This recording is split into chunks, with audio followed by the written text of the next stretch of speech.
দুর্দান্ত ব্যাটিং ও বোলিং পারফরম্যান্সে নিউজিল্যান্ডকে ৫৫ রানে হারিয়ে ৩ ম্যাচের ওয়ানডে সিরিজে ২-১ ব্যবধানে জিতে নিয়েছে বাংলাদেশ। টসে হেরে আগে ব্যাটিংয়ে নেমে শুরুতেই চাপে পড়ে বাংলাদেশ। মাত্র ৩২ রানে ৩ উইকেট হারিয়ে বিপাকে পড়ে স্বাগতিকরা। তবে এই পরিস্থিতিতে ইনিংস ঘুরিয়ে দেন নাজমুল হোসেন শান্ত। তিনি খেলেন দায়িত্বশীল ১১৯ বলে ১০৫ রানের ইনিংস। দীর্ঘ প্রায় ২৫ মাস পর এটি তার ওয়ানডে সেঞ্চুরি। তার সঙ্গে গুরুত্বপূর্ণ জুটি গড়ে তুলেন লিটন দাস। দুজন মিলে চতুর্থ উইকেটে যোগ করেন ১৬০ রান। লিটনের ব্যাট থেকে আসে ৭৬ রান। শেষ দিকে তাওহিদ হৃদয়ের কার্যকর ইনিংসে নির্ধারিত ৫০ ওভারে ৮ উইকেটে ২৬৫ রানের পুঁজি পায় বাংলাদেশ।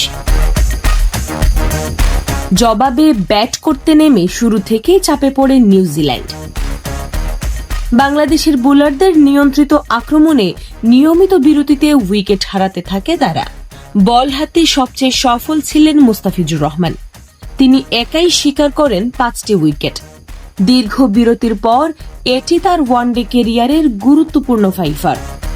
তার সঙ্গে নাহিদ রানা ও শরীফুল ইসলামের কার্যকর বোলিংয়ে ৪৪ ওভার ৫ বলে ২১০ রানে অল আউট হয় নিউজিল্যান্ড। ব্যাটিং ও বোলিং দুই বিভাগেই ভারসাম্যপূর্ণ পারফরম্যান্সে বাংলাদেশ ম্যাচ জিতে নেয় ৫৫ রানে। এই জয়ের মাধ্যমে ৩ ম্যাচের সিরিজে ২-১ ব্যবধানে সিরিজ নিজেদের করে নেয় টাইগাররা।